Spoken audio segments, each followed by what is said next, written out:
Hello, hello everyone! Kumusta po sa inyo? Magmarinate ako ng beef, no? Para mamayang hapon sa aming hapunan. At ilalagay ko na dito ang mga spices natin, mga kananay, sibuyas, bell pepper, dahon na sibuyas. Yan, parang ang aroma niya ay mapunta dito, mga kananay. I-marinate natin siya dito. At lagyan natin ng maraming bawang. Parang walang aswang. No, parang mabango, mga kananay. Ito naman ay oregano. Ayan. Ang salt. And then, ayan, bell pepper, ground bell pepper, ground black pepper pala, sagad ka dyan oy. At saka, parsley. Yeah. Ayan mga nanay, i-reshuffle lang natin siya, parang magwafa. Smile pag nagluluto, parang sumarap ang nilalautsong. Diba mga kananay? Kasi mamayang hapon, i-ano ko na ito, aking ilalurter para sa mag-ama, para sa aming tatlo mga kananay, no? Always ready ang nanay Jenny. Ayan. Parang manunuhot mga kananay ang aroma ng ating, ating spices. Yan po ang secrets. So ngayon, takpan lang natin siya ng plastic sa ibabaw kasi ilagay natin siya sa refrigerator, mga nanay, no? Okay. Alright. Lights, camera, and action! So ito na po ang minamarinate natin kanina, no? Ayan po. Kasi hapon, nalutuin na natin. At idiretso na natin siya dito. Ayan. Yes.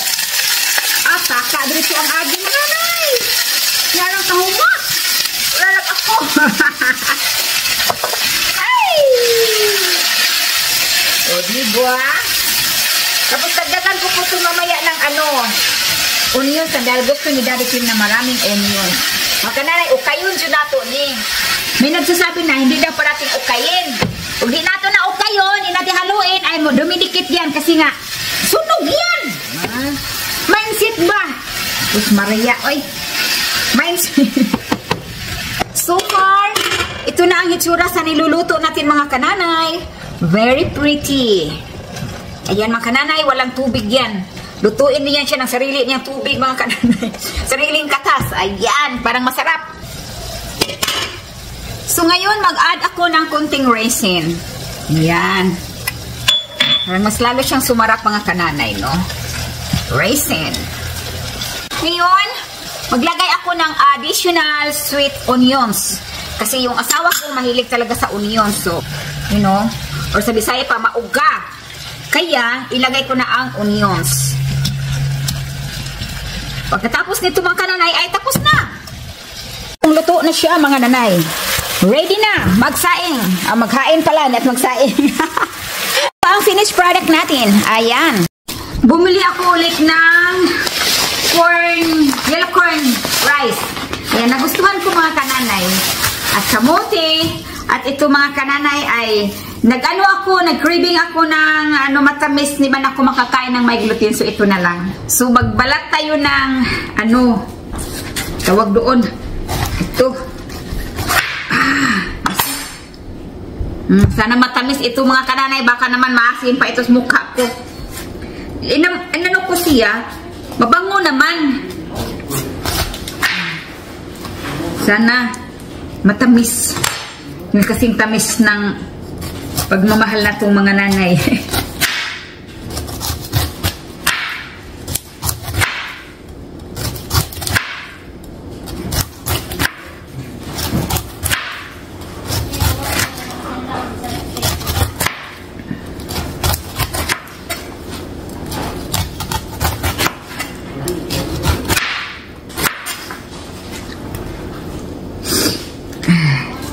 Sinisipon ako mga kananay o niya inubo. No? Tapos, inubo talaga ako ng inubo. Pero uminom lang ako ng mainit na tubig. Umano naman siya. Tawag doon. Nag-slow down naman. At hindi na kumati ang aking lalamunan. Nang dahil kasi mga kananay sa pollen dito, pero yung sipon ko, andyan pa rin. Sipon pa rin siya, ay pumutok. Nakakahiya pag pumunta tayo saan-saan mga kananay, tapos inubo tayo, tapos pumutok ba? Nakakahiya. So, wag na lang tayo magpunta kung saan-saan. Kasi nakakahiya.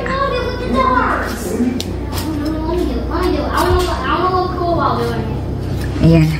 Nag-ano na yung mag-ama mga kananay kasi binili ng bagong laruan. Kat binili ng bagong laruan mga kananay, mag-complain pa rin. Puro complain.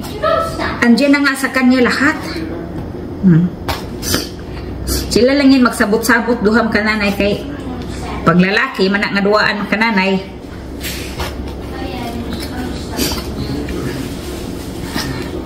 Mukhang matamis naman pero tingnan natin.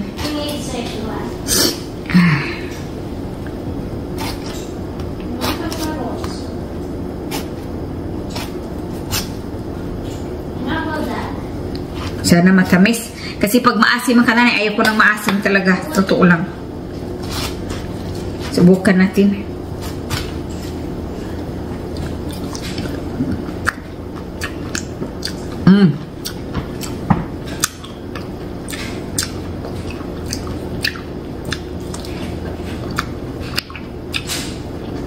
Matamis naman.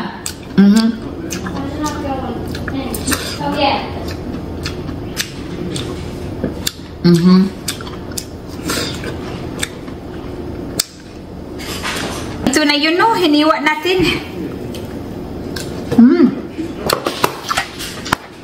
Amit. Ito naman, ilagay natin ito sa garden. Gawin natin fertilizer sa garden. Diba?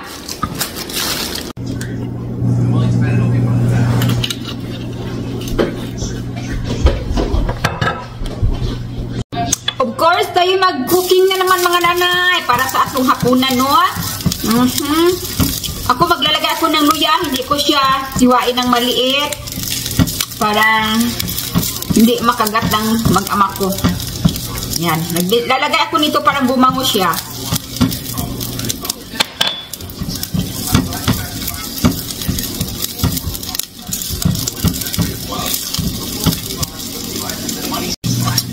So, isunod ko itong bawang. Ang bango.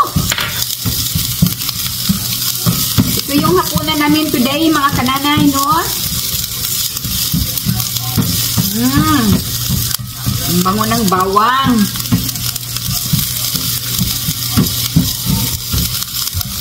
Kunting brown-brown natin yung bawang. Sibuyas.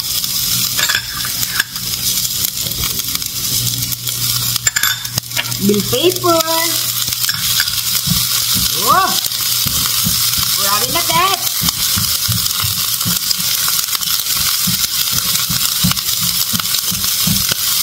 At ngayon, ilagay na natin ang karne. Yan.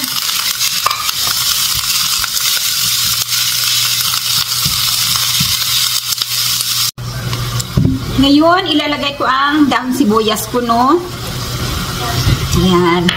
Lalagyan natin lahat ng mga spices na pwede mga kananay na available tayo sa ating kusina. Kasi ang nagpapasarap lang ito, spices. At ilalagay ko na itong ano ba ito?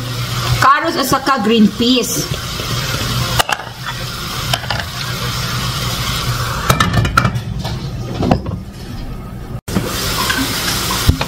So, lagyan natin ng pamintang durog. Ayan. Pamintang durog at saka itong parsley. Alright. Niya atong ukay-ukayon. So, ilagay na rin natin itong ating patatas. Ayan. Patatas pa more. Ito na mga kananay, nakaluto na tayo para sa ating hapunan. Hala, kayo maghain na kayo dyan, sabay tayong kumain.